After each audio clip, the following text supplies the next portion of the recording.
This is the League of the Genuine Conversations, the only show on the planet where we discuss the important but often ignored subject of counterfeits. A special welcome to all our viewers across the continent of Africa and other parts of the world.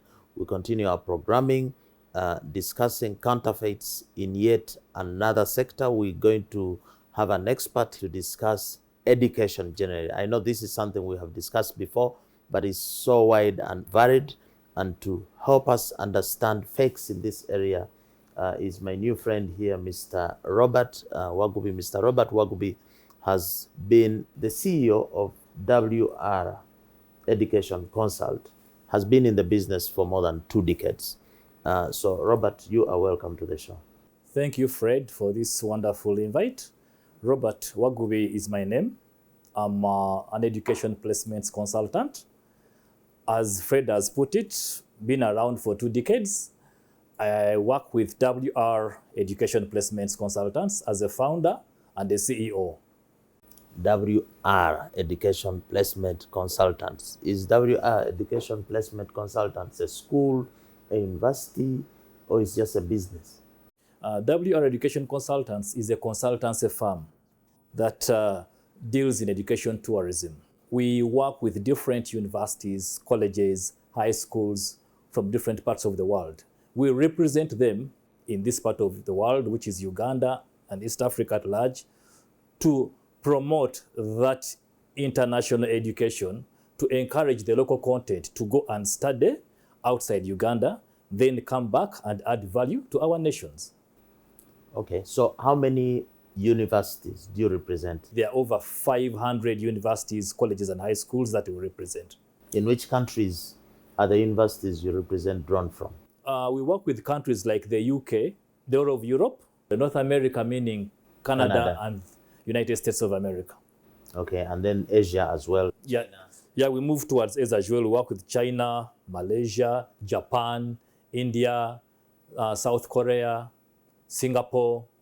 Yes. Are your services open to all, or you only work for the rich, those who can afford to take kids abroad? Do you get scholarships as well? We cut across the market from the lowest income earner to the highest income earner. So basically, we target all that market and we get scholarships. We have managed to place a number of students to different study destinations from the low end to the highest end of clientele. So it is a whole market from low up.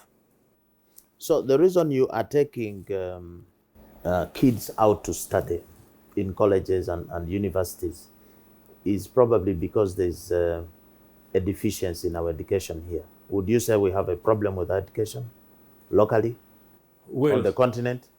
It is a yes and no. It is a consumer's choice.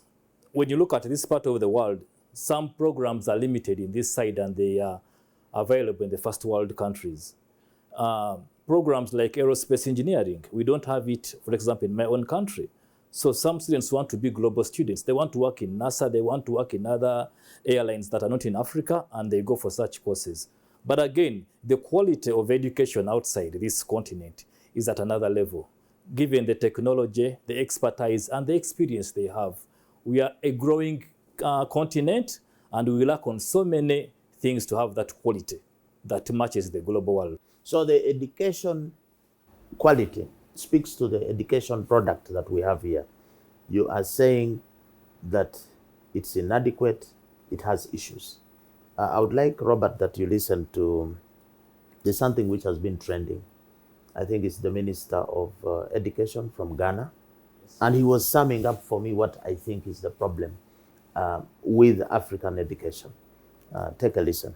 I go to schools upon schools and I speak with the students. And when I finish speaking with them, I'll say, do you have a question for me? No hand goes up. A hand is just to go up. In all my encounters in Ghanaian classrooms, we have tamed the children. We just want them to write down what we tell them. At the day of exams, they should put down what we have told them. We say, you are the best student the country has ever known. That kind of education system will not transform Ghana. That kind of education system is not going to give us critical thinking individuals, especially since we are in the 21st century and education 4.0, the fourth industrial revolution. You can't memorize your way out of poverty, but you can critically think and innovate out of poverty. So Ghanaian schools, Africans will have to begin to take a serious look at what I call the assertive curriculum. A curriculum that empowers the African child to ask questions and challenge the status quo respectfully within the African cultural context. But not a curriculum that tells the African child to be quiet and don't say anything when the adult is speaking. The Minister of Education of Ghana is lamenting and is saying that the byproducts of our education system, which speaks across the continent, is that you have maybe dumb products, you have dumb students, you have people who are not having critical thinking, people who cannot express themselves. Does what the minister said speak for you in terms of the plight we have with our education here? Well, the minister was referring to generally Ghana. I know as Uganda, we produce quality students as well. In other words, I would say, okay, we mix. There's not much difference, but it comes back again to the culture and also the technology that we apply. When you look at our own students, our own children here, the upbringing is a bit different. Some are brought up in a way that you're not supposed to question, you're not supposed to ask an elder. So all these culture difference contribute towards the quality of the product that will come out after going through school. And you're saying, you are agreeing with the minister that that product we are producing here on the continent of timid students, of people who don't ask the questions, of people who is an inferior product. Yes. And it borders on counterfeit. Yes. And that's why for you at WR, you are saying, I can find better for you. But don't you get challenges if we have children who are educated in that system the minister is talking about? How do they cope when they go abroad? Having preschool and secondary school, which is in that kind of environment, don't they get difficulty to plug in and play when they go abroad? Initially, they do get difficulty to mix with that kind of audience, given the fact that their background, their upbringing is a bit different, but they catch up with the culture shock, and that one is a free world. You're free to criticize, you're free to ask questions, you're free to think out of the box. It's more of a discussion with the lecturer or the faculty. Not and taking the notes and cramming. Not cramming and prepare to, like, your whatever they are saying is right. Here it's critical thinking. You think out of the box and you're able to exchange, discuss, and do your own research and engage the lecturers or the teachers at hand. So there is a kind of hardship in the beginning, but our own students, when they get into that culture, that conducive environment, they open up and they become quality students. Robert, are there counterfeits in education? In education, definitely there are counterfeits. Not all institutions, not all colleges are education institutions.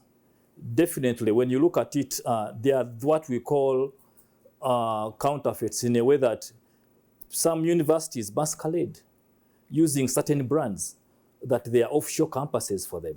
And they end up producing inferior products simply because they do not have the quality, they don't have the proper curriculum, they don't have the proper setup of the infrastructure to deliver the program. So they end up giving up poor counterfeit products. So how are the counterfeits in education present? In what form? Like, for example, we have this practice here of education institutions, especially in secondary, publishing. We got this number of first grades, they put it in the media, so bring your child.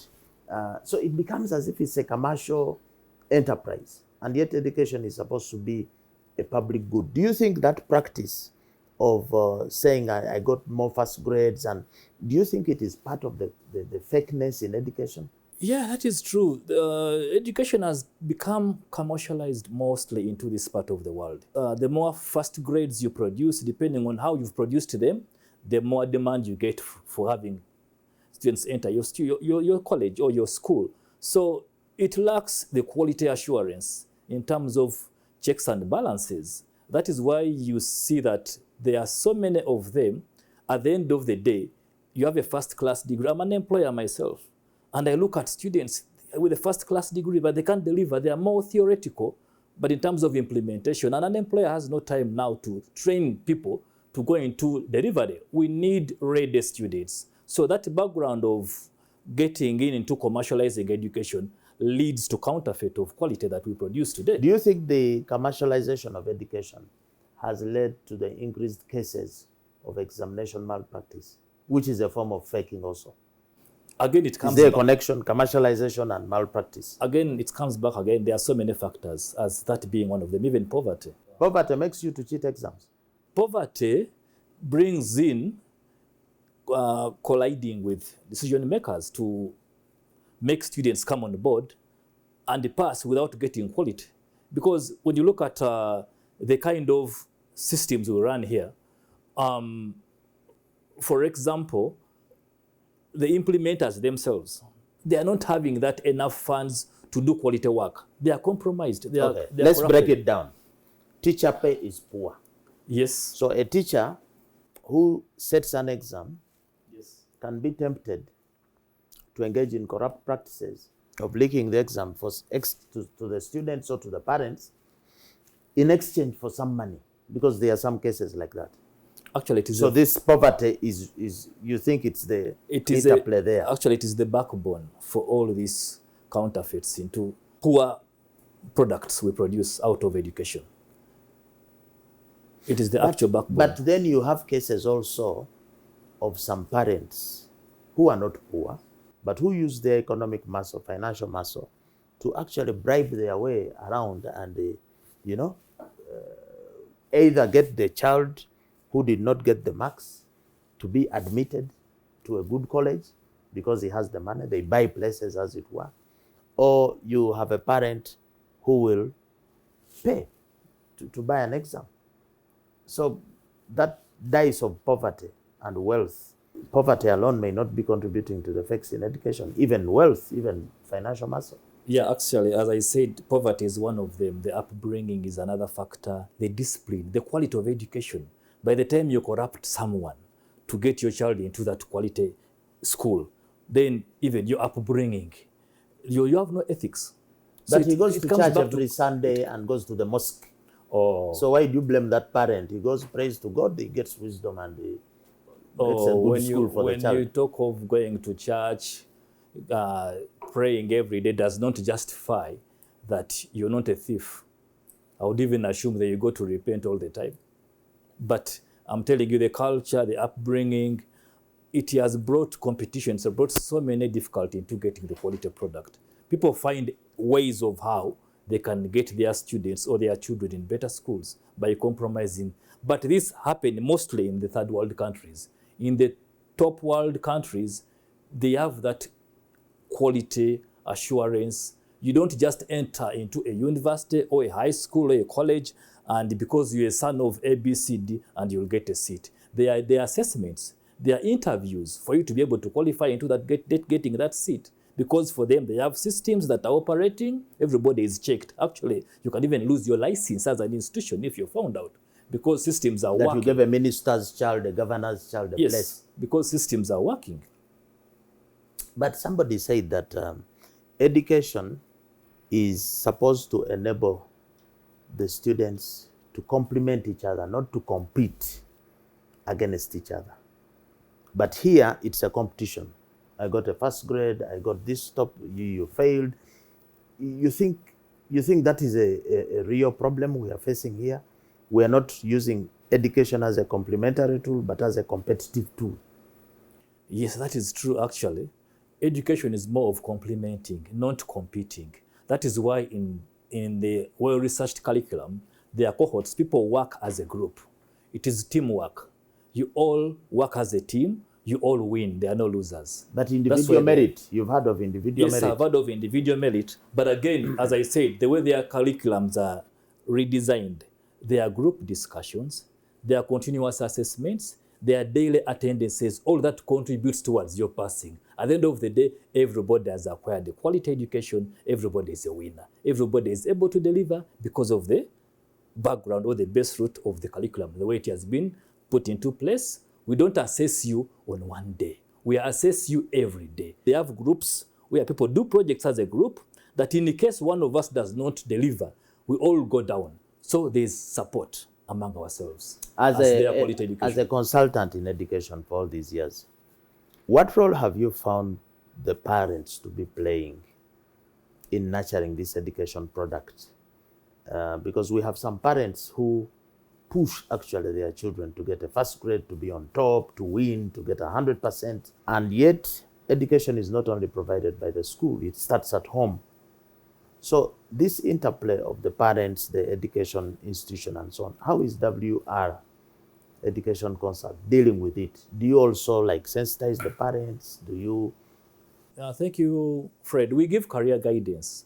Before we commit any student into any school, there is that initial stage of meeting between a student, a parent, and the career person from that university. We need to understand the interests, the career path at which this student is looking for his or her future. So basically, we talk to parents, we sensitize the students so that they understand which career path should I take. Some of these professional courses are not here, yet they are marketable and highly paying on the globe. You don't need to be in the States to do photography or engineering, or you can be employed in the US, but it's basing in Uganda. Taking pictures and sending to the US. Exactly. So being a global village, yes, some courses are lacking here, but now the market has opened for them. Why am I bringing this? One would be a photographer, but the parent says that, no, this is not my kind of career. Because photographers, they photograph at weddings and kwanjura. So for us, maybe in the society, we don't think it's a... Again, it comes back to the mindset. Status-wise. The mindset also. I mean, I can imagine a photographer for Ronaldo. You know Ronaldo, the footballer for Man United, how much he earns per hour? So these are kind of things that we have to turn around the parents of this part of the world, this generation, that things have changed. Things are there. Each program, each professional you go for is marketable. You don't need to, as I said, you don't need to be in the States to work there. You can work from Uganda and manage people in the US and Europe. And add value. Robert, we need to take a break. When we return, we are going to talk about e-learning, because I've seen you've been very active during COVID and after in virtual education. We're back with the second segment of Log of the Genuine Conversations. I'm here with the chairman, the MD, the founder of WR Education Placement. I am sure many of you are familiar with agencies that help take your child out to get a university education in a university abroad. We have here Robert. You can see his contacts. He can help your child to actually get a placement in a good university for a good program. Robert, when we broke off, I was asking you about e-learning. But before I go into the e-learning, I was looking at some statistics. I didn't know Uganda is a champion in certain areas. We are the best English-speaking country in Africa. We are ahead of Zambia, we are ahead of South Africa, we are ahead of Kenya. But does this speaking English make us learned or educated? Is knowing English synonymous with being educated? Knowing English does not mean that you're educated. It is one of the channels of communication with the global village. So, from the colonial side of view, the countries that were under Britain, the English language is the main language. So, but we are the best. They are telling us we are the best among all those countries. I don't know, 80 countries. So what? Somebody may ask, so what? Definitely, we are the best, as research has put it. It adds value, definitely. I would not underlook it. It adds value to your communication and transacting with others. But it does not mean that you're educated. It adds value, but we are one of the poorest countries in the world. Yes. Why don't we use our English to get out of poverty? The English is more of a channel of communication. It is not skilling. That is why we are poor. We have the infrastructure that is growing. We have the resources, but we don't have the quality output. You of know our why I'm education. asking this question of, Yes. of knowing English and how it is connected with being educated. Of course, we are not the most educated nation in Africa. Neither do we have, I think, the Yoruba in Nigeria, the most educated tribe. But there's a mismatch between being educated and poverty, being educated. And if you look at the index of most educated nations, the Canadas of this world, the universities you represent, Japan, they are advanced, they are wealthy. But in Africa, it looks like this education that we get is irrelevant to our situation on the ground. We shall be educated and remain to die of preventable diseases. We have counterfeits on the market. Education as a tool to fight counterfeits. Is there something like that? What you should also understand, Fred, is that the education you're having here is a bit inferior to the education that is in the first world. Some The of these education things, we go to school and get. yes, because when you look at our curriculum, is more of theory based, more of non-critical thinking, more of cram work, more of sitting exams and passing. Their education is more of applying, critical thinking, then you innovation, which we lack here. That is why we shall stay poor. Why don't you? And now we are moving into e-learning. You are promoting e-learning. Of that education you're saying is yes. Poor. Yes. Or for you, the one you are e-learning from abroad is different. That is why we are doing the virtual schools, the in-learning. That Robert is able to study with a child who is in Canada or the US or Japan, but studying from here, but studying the same curriculum.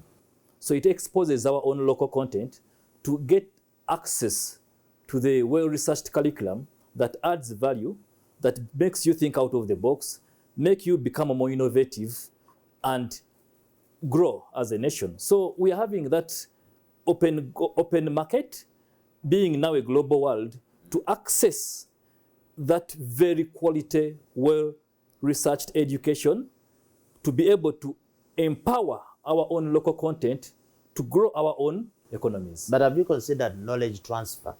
This knowledge that the guys are getting from abroad, why don't you come and infuse it here in our education system? Is it because it's difficult to change the curriculum here? Of recent, our curriculum has been revisited, and I want to tell you that it is good. The only challenge we have is that it was rushed into the implementation. The trainers never got time to train the trainers. They just rushed. So what is good it. about the new curriculum? It's in terms more, of being practical? Is more of critical. I mean, critical, and it's more of applying than theory. So there are more hours of into research-based, into community service, into critical thinking, into more project making, project research and applying. So it's more practical than the recent one of being more theoretical. So you think this e-learning that you actually do promote, yes, it is going to help us to access more genuine education than we are having locally? Education. The e-learning is going to help us to get that. The e-learning is helping, and yes, we've seen the products we've produced, because you're now interfacing with the whole globe, and you are competing with everybody. You're having the same tools. You're using the same tools that are available virtually. So it is bringing quality and again competing as a global village. Why do I say so? Subjects like biology, like chemistry, they're what we call virtual labs. You don't need to go into a room and find the science equipment and start looking for where to mix A, B, C, D. They are virtual labs. You enter virtually and do the science. But doesn't that deny you the practical side of things? Actually, that is more practical because it's more accurate. However, you're able to try it out practically. Again, as you're trying it your own self, you're thinking, you're doing it yourself to make it perfect because you've seen it virtually. You've gotten the right concept and it makes you more effective and efficient. How do you tell that to a medical student who has got to do a practical exercise on a cadaver, some operation or two? How do you do it virtually? And how do you learn? Because then this person will treat you, Robert, physically, and then they learn to medicine virtually. No, there are certain courses that need the actual, like medicine. Part of it, you have to be in the actual operation room. Not all courses. They haven't reached that level. Definitely for medicine, that is very crucial. You have to go into the actual theater to bisect and learn and do things. But the 80% of it is actually more virtual. By the time you go into the actual, at least you're able to move and operate. I find education self-contradicting. Nelson Mandela said that education is the most powerful tool that can be used to change the world. But as we get more educated, we are consuming more fakes. How is it possible that we can be more educated and then we use that education to consume more counterfeits? A lot of Africans are going to school, getting degrees, and then coming back to consume counterfeits. I had asked you the question, can education be used as a tool actually to fight counterfeits, or will you find other ways? Education definitely is a tool to fight counterfeits because it starts with a mindset. When you are educated, when you're knowledgeable about quality, you will fight counterfeits.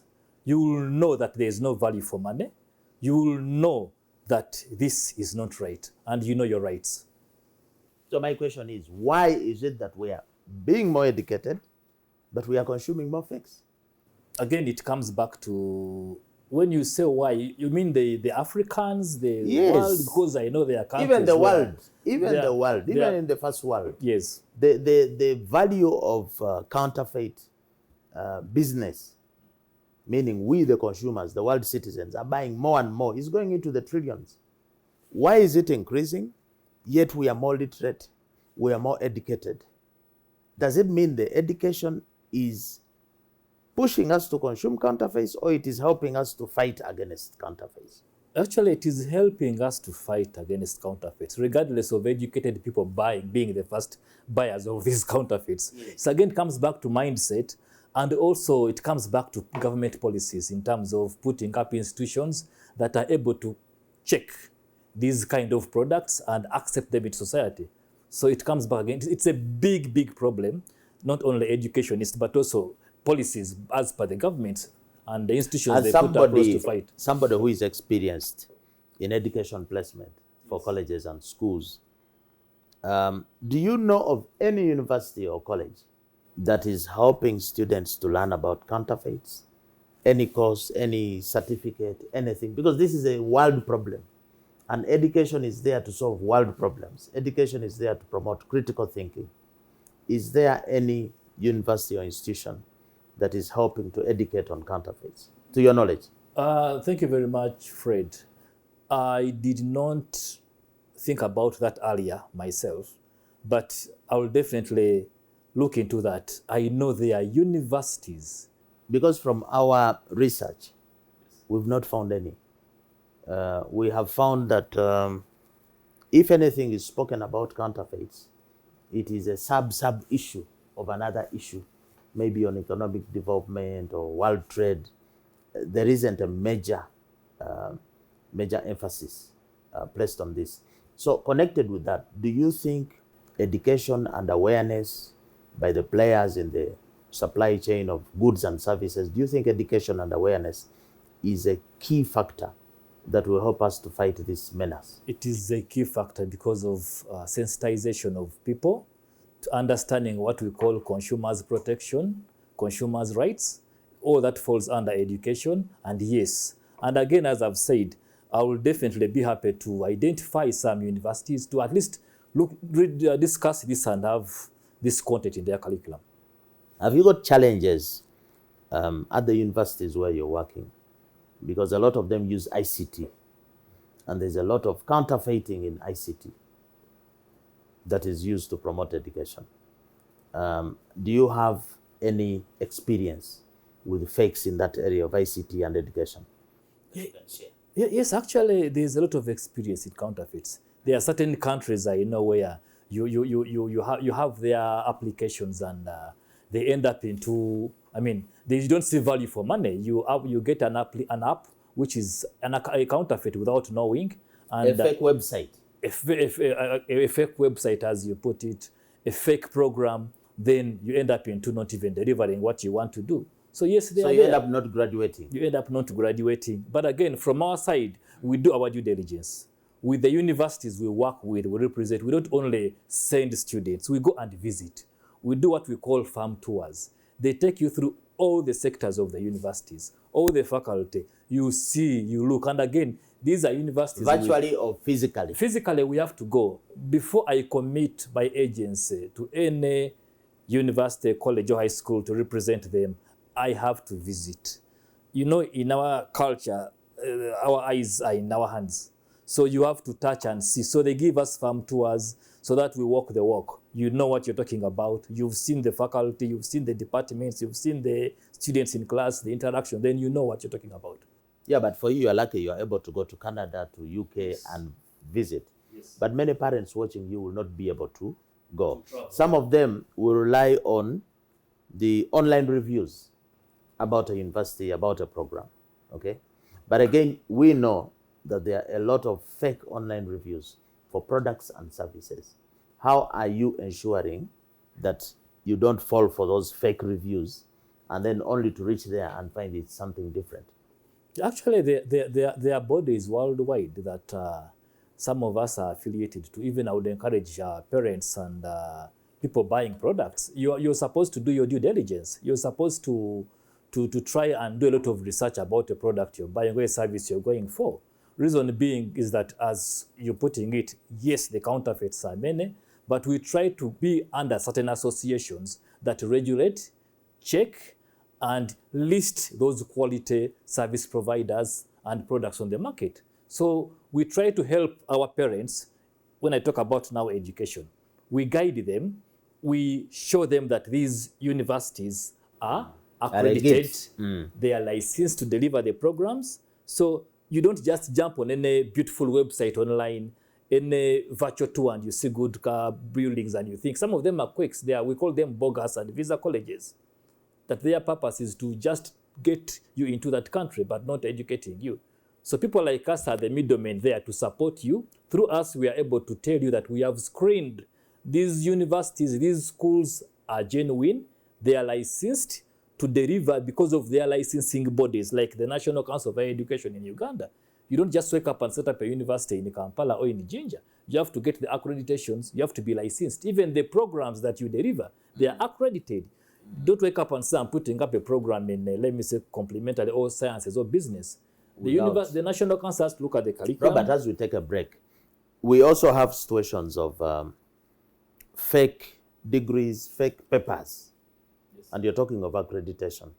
How do you ensure that the students you send are not going on fake papers? The security and integrity of these documents, how do you... That is... There are bodies that regulate. There is a body like WISE. This body checks... What is WISE? Worldwide Education Services. You submit your academic credentials to that body, then they will check with the licensing... With the local body here. With the bodies, if that qualification is authentic. We need to take a break. When we return, Mr. Robert Wagubi is also a proprietor of a local university here. You're going to be telling us more about education here, not just the placement. Robert, you are part of a university here, yes, which is quite interesting, not like any other university here. Tell us the name of the university and what you're doing there. What are you offering? Actually, the university is Avansi International University, and I'm the Vice President, Global Business Development. Where is it? It is based in Nansana, here in Uganda, and we have programs like complementary and alternative medicine. Actually, it is the only university that is running this program. Complementary and alternative medicine. Meaning what? It is more of into what you call the local content of the medical. In the language, we call Basao Baganda, that they mix medicine like that. But for us, it is more. It is herbal. It is more of herbal medicine. I would call it herbal medicine, but the mindset is witchcraft. That's what people think. Of course, For us, we do what we call herbal medicine. It is not witchcraft. It is not witchcrafts. It is local complementary. herbs. Yes, local herbs. So why do you call it complementary? If the herb is the natural organic thing, I think the complement will be the one made in the machine. The tablet, for example. If I'm taking a shrub, a piece of shrub, that's original. We basically try to help them add value to what the local herb is. We try to have it understood, put it into the lab, the way you see you'll buy an aspirin, but yet when it is herbal, but well packaged to compete with the rest of the world. So are these herbalists we see in the buses selling medicine, your students? Yes, those are our students. We try to bring them together. Take them from the buses and taxis and the streets and put them in a classroom. Yes. And organize them. Yes. And certify them. Yes. And give them certificates under DIT, under Ministry of Education. So we try to bring them together to allow them, give them space to be more professional, to be quality oriented. To have standards, for example. We have standards as per the curriculum. Registration, regulation in their practice. Yes. Customer care, maybe patient care. Yes. How to protect the intellectual property, packaging of the medicine. There's a famous cough syrup called Kabuti. Yes. Is that a herbal thing? Is that also your student? It's a cough syrup, quite popular. Kabuti. Yeah, I know Kabuti. With the local concoctions. I don't teach. So, but we have a fully-fledged department that to confirm if he's one of us, but I've seen many. It must be, because the product is well packaged and quite popular. Actually, we have lots of them that have come and joined, and they have repackaged, and they are protected, and they are doing the right things. Do you know if they register with the authorities, National Drug Authority, for example? Those are the requirements for them to be able to produce the product in the market for consumption. It is tested. So is herbal medicine herbal medicine is like it is genuine medicine, where you go into the forest and get a certain tree, a plant out of research. Some of them learn from their parents, grandparents. They used to move with them, mixing leaves, and we add the value to it. We do the checks in the labs and make it quality, of course, with the Bureau of Standards and other institutions that regulate them. The other week, I interviewed a lady and gentleman who make herbal tea. They go and get some shrubs and make some organic tea. You know that kind of tea. Yes, so it is similar to that. It is similar, but from our point of view, is more of guiding them, going into class, understanding, and doing the right things, because they are regulated. But in this space of herbal medicine, there are also a lot of quacks and fakes, and people will tell you that this is lemongrass, and then they mix ordinary grass or weed or whatever it is. How are you checking the counterfeits in this herbal thing as you're teaching? Because there's a prevalence of fakes in the herbs. Basically, it comes back to the regulating them. Whoever is going to consume will be able to go into the certain portal, or they will be listed on the websites, in the magazines, in the books, so that those are the ones that are licensed. That's how you can beat the other counterfeits on the market. But so at least you are aware about that. There are so many that are doing out of practicing in small areas, small corners, and misleading the audience. Yes, there are so many of that. But these programs are fighting them. Do you have any of your herbal students, herbal medicine students, who have graduated, or they are still in class? Our second batch was the other Friday. We graduated 110 students. 110 herbalists? Yes, that have really gotten this certificate. They have added the value. They know the code of conduct. They have turned into professionals, and they know they are being checked, and they are regulated. Why don't you I see a lot of herbalists, these Maasai guys walking around. Can't they come to your class also? They are more than welcome to join the classes at Avansi International University in Nabweru, so that they learn. I know they are knowledgeable, but they need to understand that this product goes to the final consumer, and they have to come in class. Things have to be checked. They have to know the basics, the principles, and add value. They will make more money if they are if they come into bodies like these universities to Just learn. tell the viewers might be interested to know this herbal medicine. What does it cure? Tell us one or two diseases that you can cure. You are curing what? COVID, malaria. We now have Ebola. You have some herbal medicine? Wow, that is interesting. For the Ebola, I cannot talk about it right now. As I said, I'm not into the actual teaching. I'm one of the owners, and the right person will discuss about it. Go and ask your teacher, your will professor. Definitely do that. But I know they support into diabetes, pressure, so many diseases. And people have given testimonies. They have improved skins, whatever, so many. Diabetes, ulcers. Yes. Maybe one of the things you need to research on. I saw a report that was saying we have about 15 million mentally people who are mad. 15 million Ugandans are mad. 15 million? Yes. Reason? I think it's just a sickness. Oh, so maybe it's another area, mental health. Mental health. You need to go there and, mental see, health is actually and see if you can help us. Actually, mental health is a huge, even now post-COVID, mental health is a big problem, even in the first world. So we shall look into that as well. Okay, we are going to break soon, but still in genuine education. What is genuine education?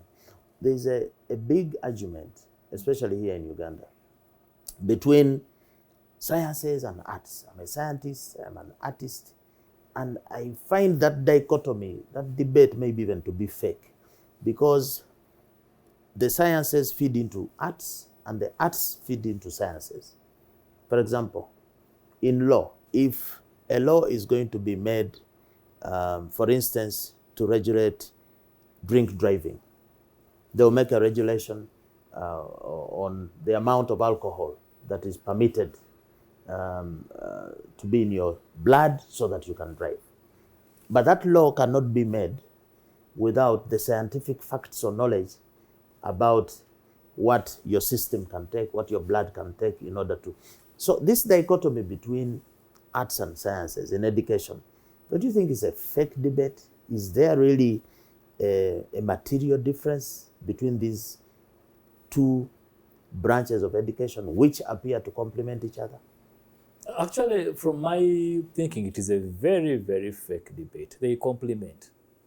You have to have both to produce the right results. So those who are looking into like science, technology, engineering, and math, then the arts courses, these work hand in hand at one point. So they work, they move, they produce together. So it is a fake debate. Because, for example, here where we are, this is an architectural piece. But I can see technical drawing, I can see fine art, then I can see some physics here. So the two work hand in hand. And this, again, for us here in Africa, the education we have, we are told Columbus discovered America, but in actual fact, other people had discovered it and so on. This content that we have in our education, don't you think we need to check it in order to have pure, genuine education? Or you can just give me any content, even if it is false, and still that is education? Actually, it is being revisited. I can tell you in the first world, countries like Canada, I'll talk about Canada, they are more into research-based. They know the most paying jobs in the next 50 years. And they are ranked with their minimum wage. So this part of the world should be able also to know, given the natural resources, given the environment, which are the most paying jobs in this part of the world. So it's more into research and understanding your environment. Then you educate, you develop curriculum based on your natural resources and location. So it's not a question of just having any content, no. So you can still have. There is an artist who sang a song. I think she was part of the Fugees. Okay. That lady, I don't know if you know about music. There's an album she has called The Miseducation of Lauryn Hill. Okay. And if you listen to the lyrics, she's complaining that I've been misled and I have traveled far and wide and I have found that actually the truth lies within me. It's like a vote of no confidence on the current education structure that we have. So the question to you is there something like miseducation as a concept? Miseducation is depending on what you're consuming. As I said, we need to do more research. Are you miseducating, in other words? I was being diplomatic. I'm not miseducating. I'm actually educating. I'm opening mindset of everyone so that you do more research, you look at where you're located, and you're able to understand what is your career path. So your university and the other universities are not miseducating. But how come the market, the employers, are nowadays not asking for your qualifications, which I get from your university you placed me into? In other words, they are not employing me based on my knowledge. They want to employ me based on what I can do. Yeah, actually, it is more of the curriculum that we are running as universities in this part of the world, in Uganda. So it should be more of hands-on. Yes, hands-on. And more vocation, yeah. So many years back are the years that we had vocational schools here in Uganda. People were more employable. After graduation, the next 6 months, you've got a job because you deliver. That's why we are going back into that kind of setups. Countries, the first world countries, they have more colleges that are more hands-on and more universities that are more research-based. So employers look at those that deliver immediately. Not your qualifications. Not training you again. That I have this knowledge and this. No. It's more vocational, more hands-on education is what is now we need to have in this part of the world so that I immediately employ you. They have programs like what we call co-op. Co-op means you are in a class, 1.5 years, 1.5 years you're in the field. In your career path, you're applying. So don't you think the universities need to kind of have a deeper connection with the employment market, with the real world, so that what you guys are teaching is what the market requires? Because many people that you teach have knowledge that is irrelevant. Up to now, you are teaching us, I don't know, history of the prairies and all those things. Which customer in any business will come to buy a product because you know the prairies? Yeah, you're right, Fred. We need to engage the employers. We need to work with the employers because they know what they want. We need to work towards that career path, be more practical, be more hands-on, so that we are able to not waste time, but produce quality product, quality students, and move on as a country. Robert, we're going to close, but somebody is watching you and saying, okay, that Robert is talking about education, placement, and universities abroad. That is too way expensive for me. I cannot afford it. In relation to that, the cliche that if you think education is expensive, try ignorance. Does it make sense? Can you articulate it to that person watching you now? That is interesting. Actually, ignorance is more expensive because you waste a lot of time because of being ignorant and you lose a lot on time. So the more you get educated and you are learning, you're more quicker into problem solving and saving time. If you're ignorant and you assume you know, you take a lot of time, you're bending corners and you're not moving ahead. Tell the viewers, do you think ignorance is also one of those things that is making us buy counterfeits, buy and sell counterfeits? It is one of the reasons why we buy counterfeits, because we lack knowledge, we are not exposed, we are ignorant. But sensitizing that market, educating them, will fight the counterfeit in the industry. We would like to sign off right here. We've been talking about education with Robert Wagubi, an expert in this area on education placement. We would like to maintain that if you think that genuine products are expensive, try counterfeits. But we know that counterfeits are not a bargain. Counterfeits can be and in fact are a costly mistake. That's why we advocate on this platform for the buying and selling of genuine products always. And we would like to sign off by thanking you for making it a date with us every Friday, for being a good audience. We hope that you have been able to learn a thing or two. We would recommend that you subscribe. It's a good way of getting the notification. You share, because this is information that helps our collective well-being and safety. We sign off by asking you not to be fake, to buy and sell genuine always.